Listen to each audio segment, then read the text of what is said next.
수험생 여러분 안녕하십니까?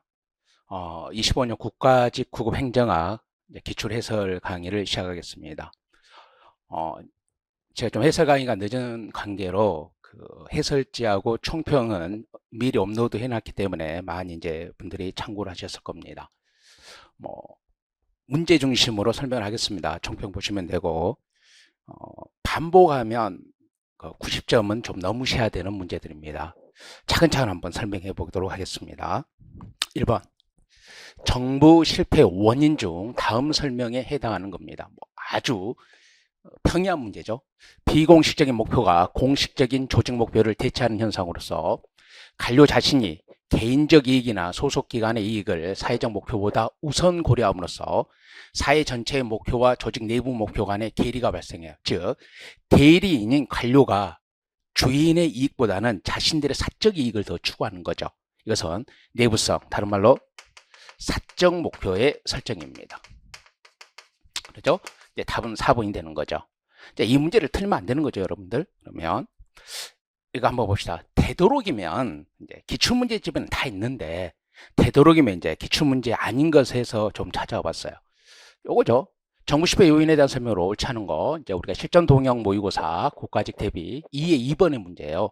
내부성은 공공조직이 공익적 목표보다는 관료 개인이나 소속기관의 이익을 우선적으로 고려한다. 이거죠. 한번 여러분 좀 자세히 보시면 되고 이런 것은 뭐 간결하게 하겠습니다. 뭐 이 정도 풀었으면 다 풀 수 있는 문제니까.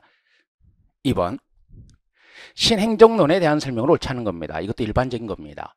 미국의 시민권운동, 빈곤 문제 등에 대응하여 행정이 사회의 실질적 문제를 해결하지 못하고 있다는 비판. 즉 60년대 되면 미국 사회 다양한 사회 문제가 해결되지 않죠. 그것을 비판하고 나온 것이 이제 후기행태주의고, 후기행태주의 접근법의 가장 대표적인 것이 이제 신행정학입니다. 논리실증주의 행태주의를 계승했다가 아니죠. 논리실증주의는 행태주의의 방법론이죠. 그럼 논리실증주의를 단 한마디로 표현하면 뭐예요? 자연과학의 방법론을 사회과학에 도입한다는 겁니다. 그러면 후행태주의 계열인 신행정론은 이걸 비판하고 나온 거죠. 그래서 계승했다. 틀린 겁니다. 행정능률 지상주의에서 탈피하여 적실성, 사회적 형평성 등 가치를 추구합니다. 적실성 뭐예요? 현실의 사회 문제를 해결하자는 거고, 사회적 형평, 신행정학의 행정이념입니다. 4번. 정치와 행정의 긴밀한 관계를 주장한 점에서 정치행정 이론론, 신행정학은 이제 정치행정 이론론이죠.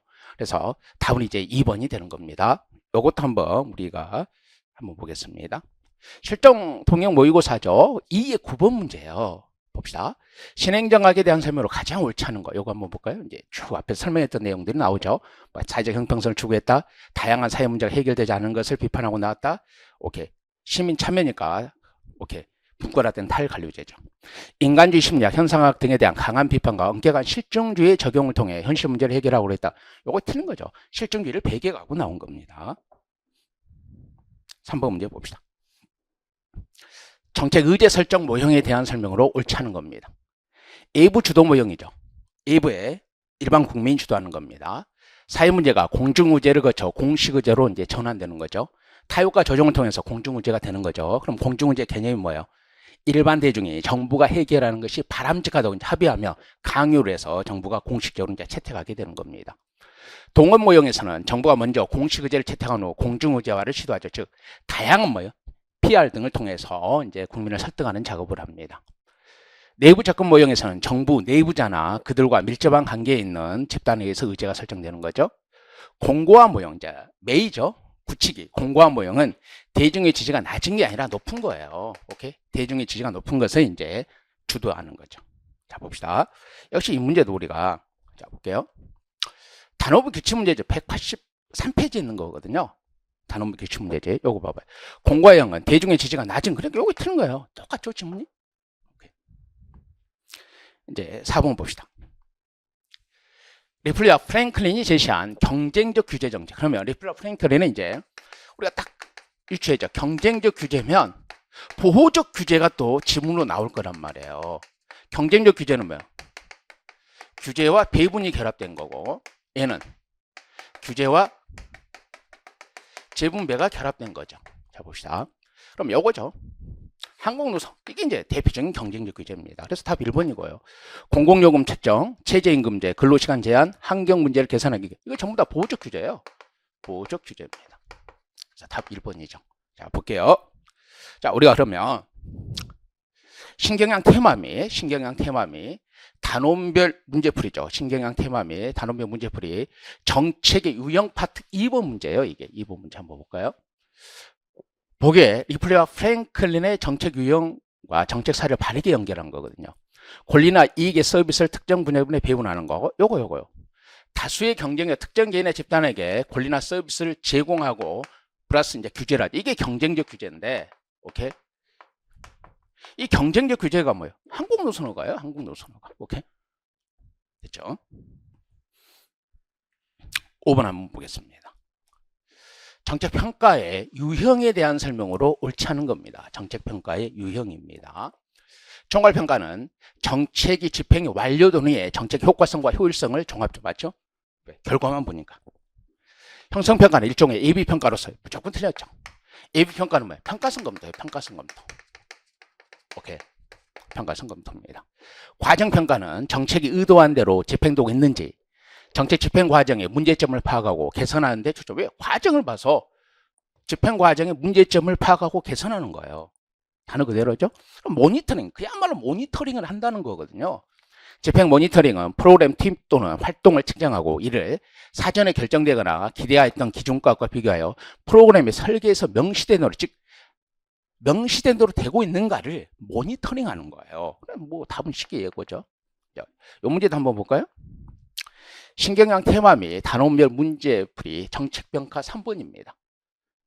이게 예비평가, 평가 사정이 예비평가예요. 오케이? 뭐 다 나왔죠. 오케이.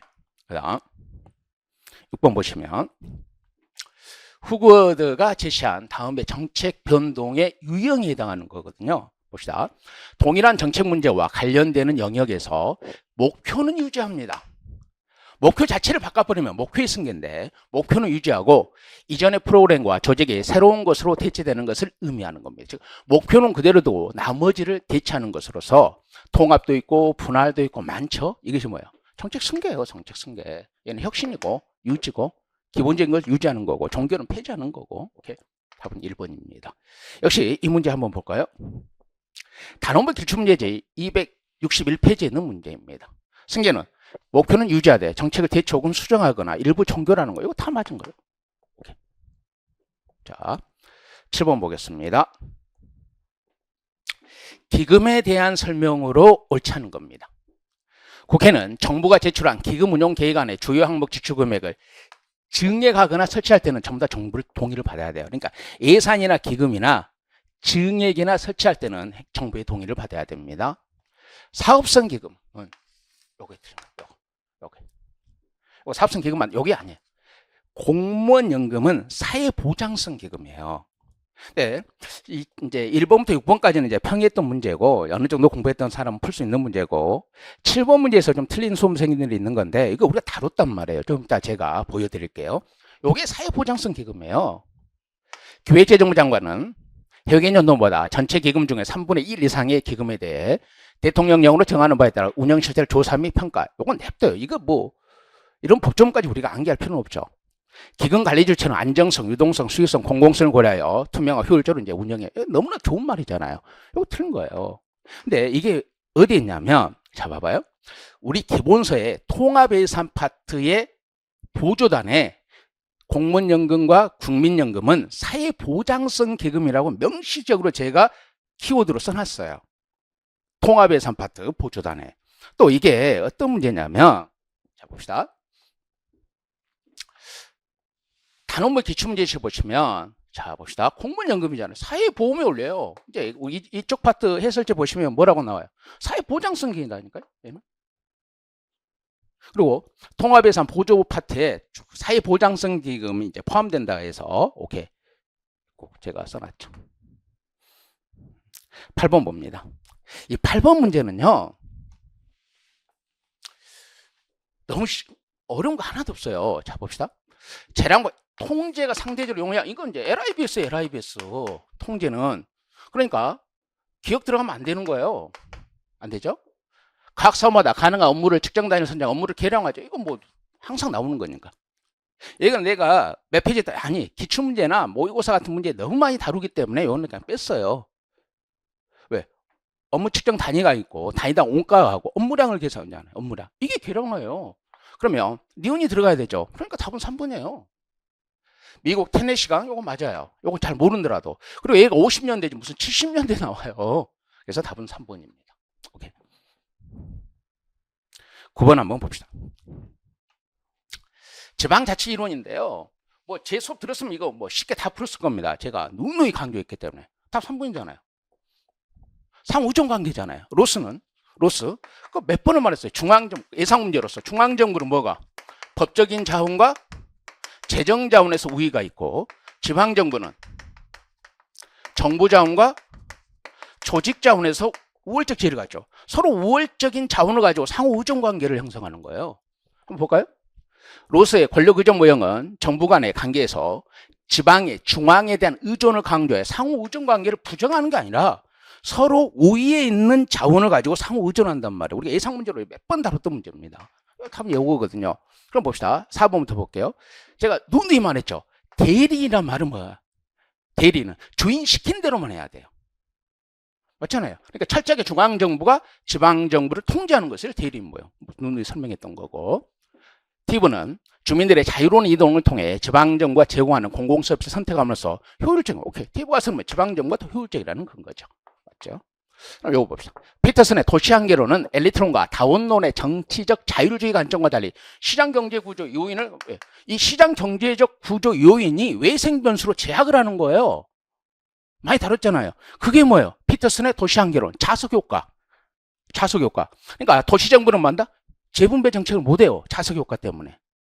오케이. 이런 이제 외생적 한계를 가지고 설명을 하는 거예요. 다시 볼게요. 피터슨의 도시 한계론은 엘리트론과 다원론의 정치적 자율주의 관점과 달리 시장 경제적 구조 요인을 강조했다. 이거 맞잖아요. 오케이. 또 이걸 제가 언제 설명했어요? 기출문제집에서 국회 8급 문제가 하나 있잖아요. 그것 때도 신경영 테마에서도 한번 설명을 드렸습니다. 도시 한계론. 즉 지방정부는 뭐예요? 자석효과. 재분배 정책을 못한단 말이에요. 왜? 재분배 정책을 실시하는 지방정부는 뭐예요? 재분배 정책의 수혜자가 다 끌려가는 거예요. 자석으로. 그러니까 지방정부가 망하는 거예요. 재분배 정책의 수혜자는 뭐예요? 세금을 내지는 않고 재정 지출이 많아지니까. 그래서 그런 한계에 설명하는 것이 이제 피터스의 도시 한계론. 이게 설명하는 논거가 뭐다? 자석효과라는 거. 제 설명 수업 들었으니까 너무나도 잘 알잖아요. 그거 몰라도 이거 얼마나 많이 예상 문제로 다뤘냐는 거죠. 한번 봅시다. 기출문제지 657페이지에 있습니다. 보죠. 피터슨의 도시 한계에 따르면 개방 체제로 지방정부로 재분배정 개발. 왜? 도시 한계론이 뭐예요? 자석효과 때문에 재분배 정책을 못한단 말이에요. 뭐 냅두고요. 뭐 다.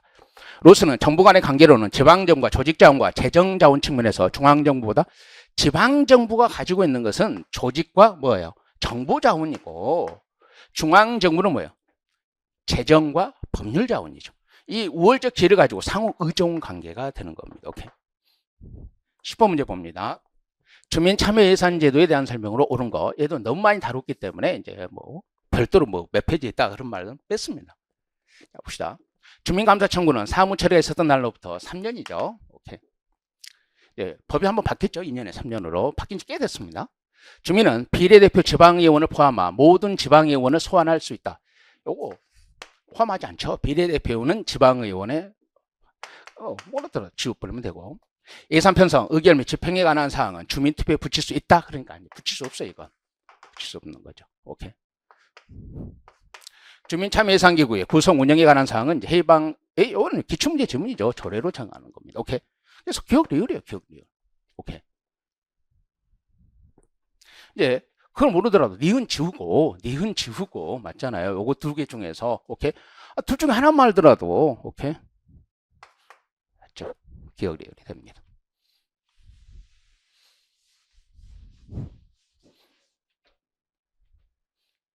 (11번) 우리나라 정부 조직에 대한 설명으로 옳지 않은 거예요. 얘도 뭐 기초적인 문제죠.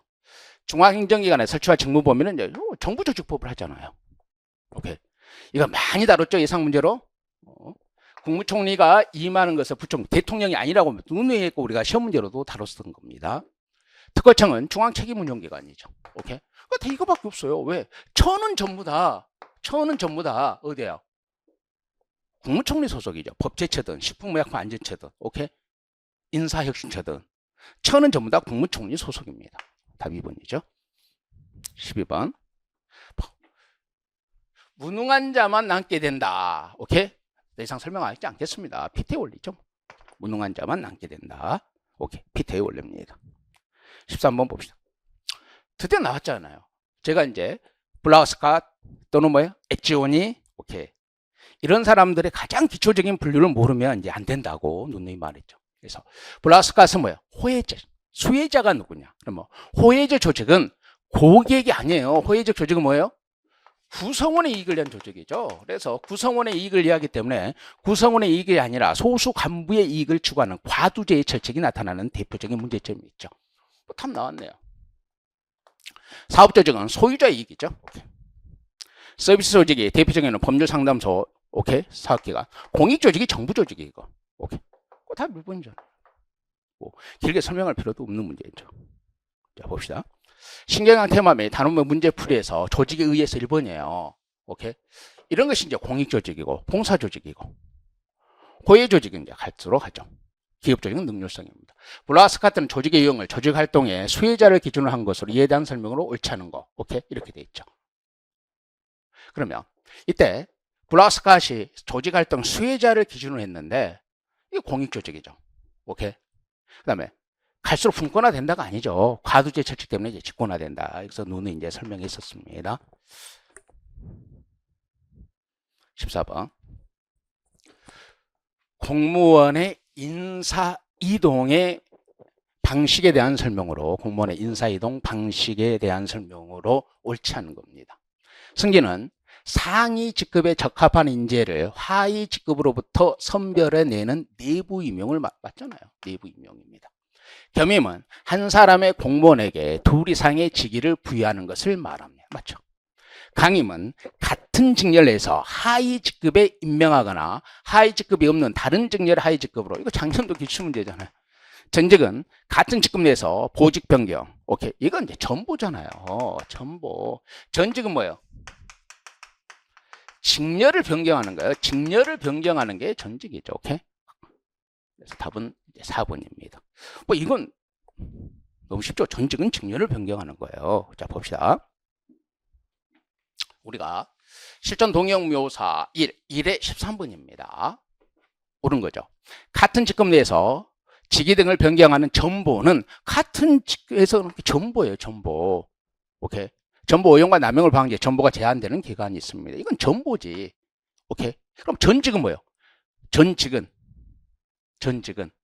직렬을 바꾸는 거고, 그럼 이처럼 인사 관할을 변경하는 건 전입이고, 오케이. 전입이고.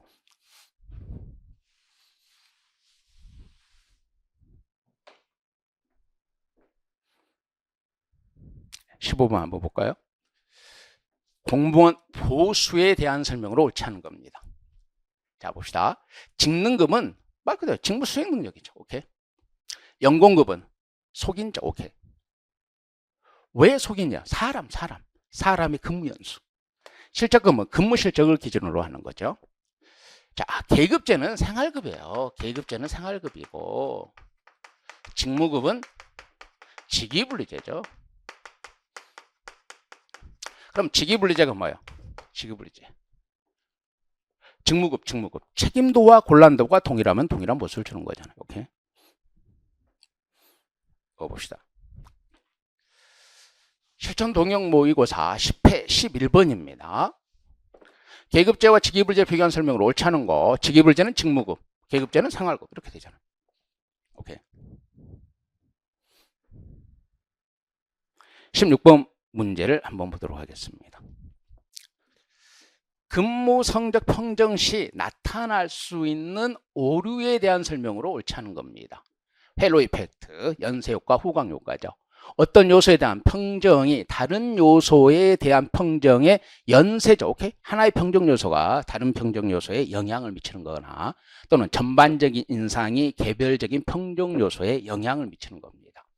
근접 효과는요, 가까운 시간이에요. 그러니까 시간과 관련된 것은 근접 효과와 첫머리 효과가 있어요. 우리가 이게 딱 제가 수업 시간에 이렇게 보조단에 판서를 하라 그래서 근접은 가까운 시간.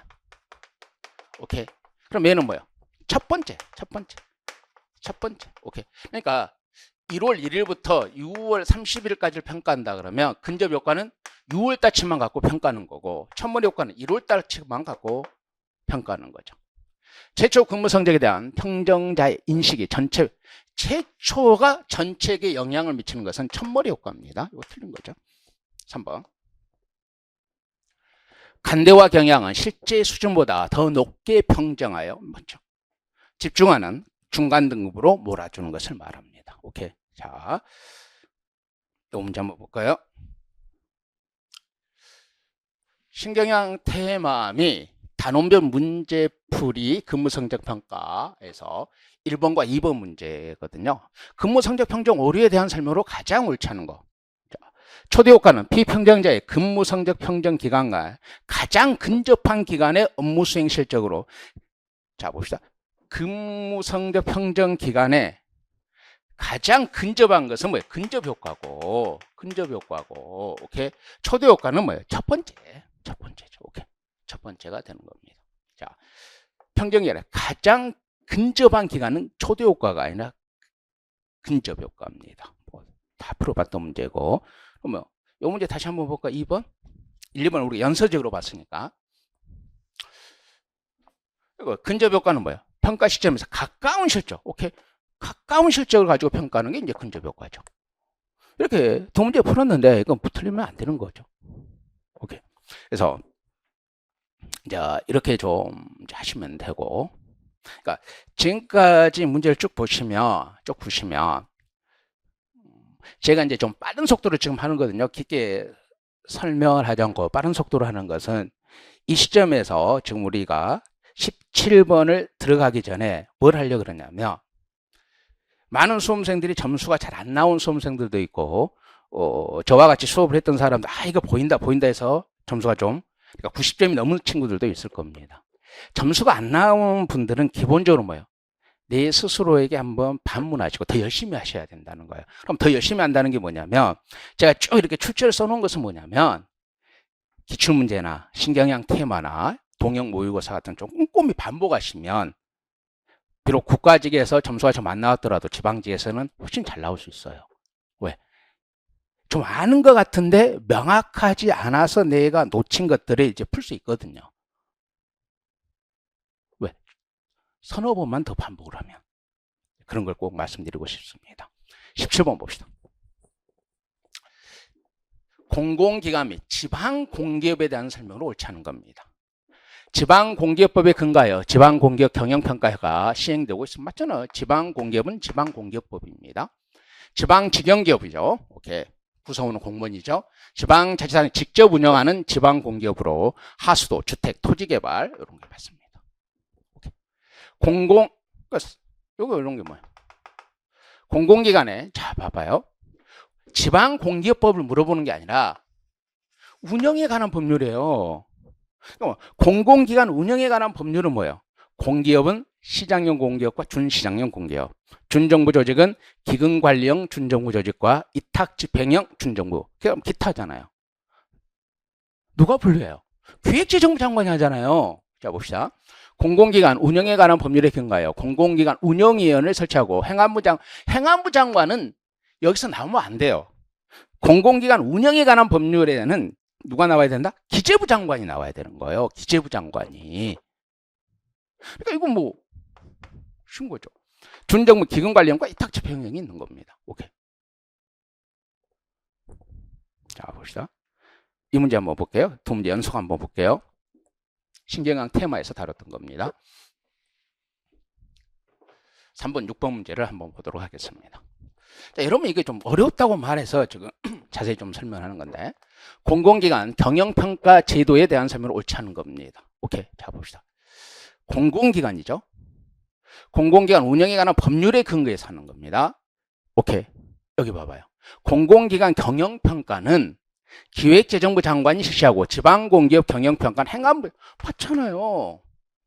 A는 기재부, 지방공기업은 행안부 장관, 공공기관 운영에 관한 분야는 기재부 장관이 하는 겁니다. 오케이? 이거 옳은 증명. 그렇죠? 하나 더 볼게요. 6번. 이건 이제 신경영 테마 6번이죠. 공공기관과 지방공기업에 대한 설명으로 옳은 겁니다. 공공기관의 운영에 관한 법률상 기획재정부 장관은 경영실적평가 결과 경영실적이 부진한 공기업, 준정부기관에 대해서 공공기관 운영위원회 심의 의결을 거쳐 기관장, 상임위사 임명권자의 그 해임을 건의하거나 요구할 수 있습니다. 오케이? 즉 뭐예요? 기재부 장관이 하는 거예요. 기재부 장관이. 지방공기업이 행안부 장관이고요. 오케이. 좀 더 여러분들이 주의해서 좀 신경영 테마 기출문제집을 좀 더 봐주시기 바랍니다. 자, 이제 18번의 문제는요. 자, 제가 말씀드리겠습니다. 내가 모를 수도 있어요. 내가 모를 수도 있는데 내가 아는 범위에서는 18번의 문제를 대한민국 공무원 수험과 수험서에는 없는 것 같아요. 없는 것 같습니다. 없습니다. 자, 한번 볼게요. 다음 설명에 해당하는 개념입니다. 물론 제 책에도 없습니다. 저도 설명 안 했고요.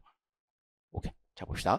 공직자는 옳은 일을 하기 위해 비도덕적인 행위를 하는 상황에 놓이기도 합니다.